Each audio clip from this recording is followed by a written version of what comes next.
ओम नमो भगवते वासुदेवाय नमः।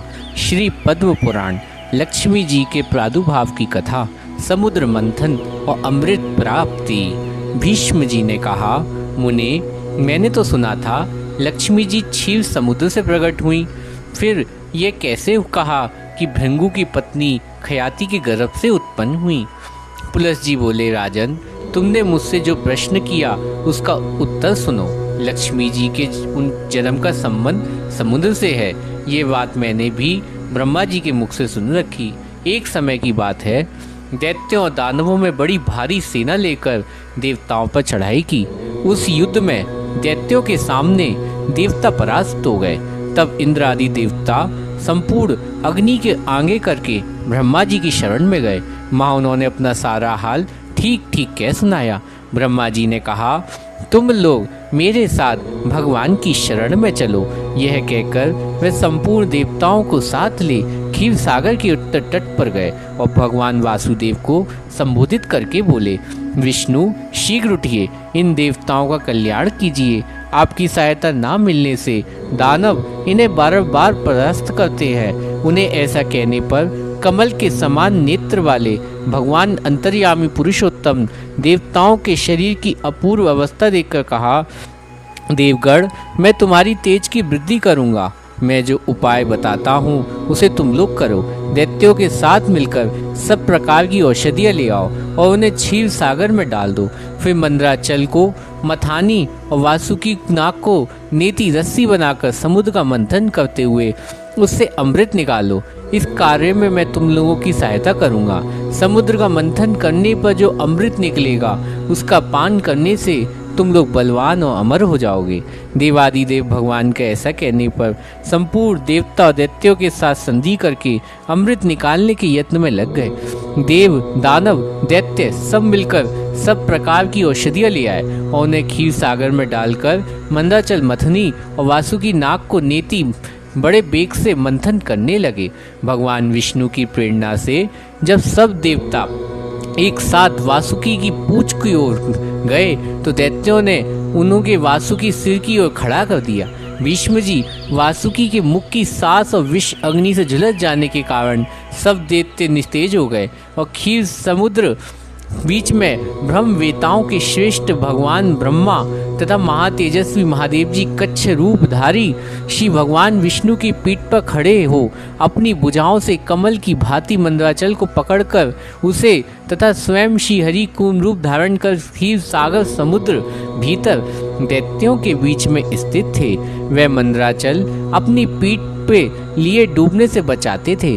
तदंतर जब देवता और दानवों ने क्षीर समुद्र का मंथन आरंभ किया तब पहले पहले उससे देव पूजित सुरभि कामधेनु का आविर्भाव हुआ, जो हविष्य, दूध, घी उत्पत्ति स्थान मानी गई है। तत्पश्चात वारुणी मंदरा देवी का प्रकट हुई, जिसे मंद भरे नेत्र घूम रहे, वह पग पग पर लड़खड़ाती चलती। उसे अपवित्र मानकर देवताओं ने त्याग दिया।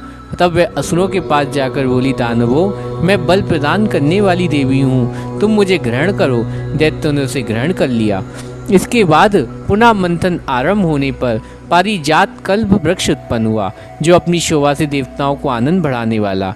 तदंतर 60 करोड़ अप्सराएं प्रकट हुई, जो देवताओं और दानवों के सामान्य रूप भोग्या हैं। जो लोग पुण्य कर्म करके देवलोक जाते हैं उनका भी उनके ऊपर समान अधिकार होता है। अप्सराओं के बाद शीतल किरणों वाले चंद्रमा का प्रादुर्भाव हुआ, जो देवताओं के आनंद प्रदान करने वाले उन भगवान शंकर ने अपने लिए मांगते हुए, देवताओं, ये चंद्रमा मेरी जटा के आभूषण होंगे, अतः मैंने इन्हें ले लिया। ब्रह्मा जी बहुत अच्छा कहकर शंकर जी की बात अनुमोदन किया। तत्पश्चात कालकूट नामक भयंकर विष प्रकट हुआ, उसे देवता और दानव सबको बड़ी पीड़ा हुई।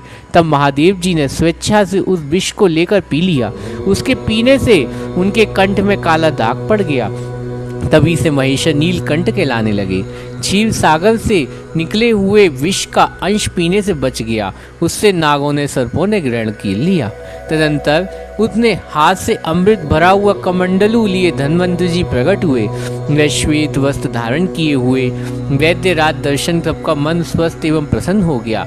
इसके बाद उस समुद्र में उच्च शवा घोड़ा ऐरावत नाम का हाथी, ये दोनों क्रमश प्रकट हुए। इसके पश्चात क्षीर सागर से लक्ष्मी देवी का प्रादुर्भाव हुआ, जो खिले हुए कमल पर विराजमान थी, हाथ में कमल लिए हुए। उनकी प्रभा चारों ओर छिटक रही। उस समय महिषियों ने श्री सूक्त का पाठ करते हुए बड़ी प्रसन्नता के साथ उनका स्तवन किया। साक्षात क्षीर समुद्र ने दिव्य पुरुष में रूप में प्रकट होकर लक्ष्मी जी को एक सुंदर माला भेंट की, जिसके कमल कभी मुरझाते नहीं। विश्वकर्मा उनके समस्त अंगों में आभूषण पहना दिए। स्नान के पश्चात दिव्य माला वस्त्र धारण करके जब वे प्रकार से आभूषण विभूषित हुई, तब इंद्र आदि देवता विद्याधर आदि ने उन्हें प्राप्त करने की इच्छा की। तब ब्रह्मा जी भगवान विष्णु से कहा, वासुदेव, मेरे द्वारा दी हुई इस लक्ष्मी देवी को आप ही ग्रहण करें। मैंने देवताओं और दानवों को मना कर दिया, वैसे पानी की इच्छा नहीं करेंगे। आपने जो स्थिरतापूर्वक समुद्र मंथन कार्य संपन्न किया, इससे अपार संतुष्ट हूँ। यों कहकर ब्रह्मा जी लक्ष्मी जी से बोले, देवी, तुम भगवान केशव के पास जाओ। ये मेरे दिए हुए पति को पाकर अनंत वर्षों तक आनंद का उपभोग करो। ब्रह्मा जी के ऐसा कहने पर लक्ष्मी जी समस्त देवताओं के देखते देखते श्री हरि के वृक्ष स्थल में चली गईं और भगवान से बोली, देव, आप कभी मेरा परित्याग ना करें। संपूर्ण जगत के प्रियतम, मैं सदा आपके आदेश का पालन करती हुई आपके वृक्ष स्थल में निवास करूंगी। यूं कहकर लक्ष्मी जी ने कृपापूर्ण दृष्टि से देवताओं की ओर देखा और उससे बड़ी प्रसन्नता हुई। इधर लक्ष्मी जी के परित्यक्त होने पर दैत्यों को बड़ा उद्वेग हुआ। उन्होंने झटपटाकर धन्वंतरि के हाथ से अमृत का पान छीन लिया। तब विष्णु ने माया से सुंदरी स्त्री का रूप धारण कर दैत्यों को लुभाया। उनके निकट जाकर कहा, ये अमृत का कमंडलू मुझे दे दो। उस त्रिभुवन सुंदरी रूपवती नारी को देखकर दैत्यों का चित्त काम से वशीभूत हो गया। उन्होंने चुपचाप वह अमृत उस सुंदरी के हाथ में दे दिया और स्वयं उसका मुंह ताकने लगे। दानवों ने अमृत लेकर भगवान ने देवताओं को दे दिया।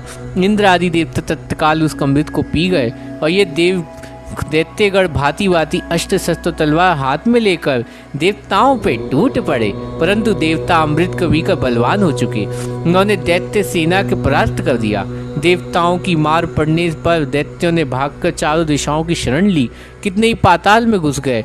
तब संपूर्ण देवता आनंद नगन हो शंख चक्र गदा धारण करने वाले भगवान श्री कृष्ण विष्णु को प्रणाम करके स्वर्ग लोक चले गए। तब सूर्यदेव की प्रभा स्वच्छ हो गई। वे अपने मार्ग से चलने लगे। भगवान अग्निदेव भी मनोहर दीप्ति से युक्त और प्रज्वलित होने लगे। सब प्राणियों को मन धर्म में संग्रहण रहने लगा। भगवान विष्णु से सुरक्षित होकर समस्त लोक की श्री संपन्न हो गई। उस समय समस्त लोगों को धारण करने वाले ब्रह्मा जी देवताओं से कहा, देवगण, मैं तुम्हारी रक्षा के लिए भगवान श्री विष्णु को तथा देवताओं के स्वामी उमापति महादेव जी को नियत किया। वे दोनों तुम्हारे योग क्षेम का निर्वाह करेंगे। तुम सदा उनकी उपासना करते रहना, क्योंकि वे तुम्हारा कल्याण करने वाले। उपासना करने से ये दोनों महानुभाव सदा तुम्हारे क्षेम का साधक व दायक होंगे। यूं कहकर भगवान ब्रह्मा धाम को चले। उनके जाने के बाद इंद्र ने देवलोक की राह ली। तत्पर श्री हरि और शंकर जी अपने इतने धाम वैकुंठ और कैलाश में जा पहुंचे। तदनंतर देवराज इंद्र तीनों लोकों की रक्षा करने लगे। महाभाग, इस प्रकार लक्ष्मी जी क्षीर सागर से प्रकट हुई। यद्यपि वे सनातनी देवी हैं, तो भी एक समय भृंगु की पत्नी ख्याति के गर्भ से भी उन्होंने जन्म ग्रहण किया था। हरे कृष्णा।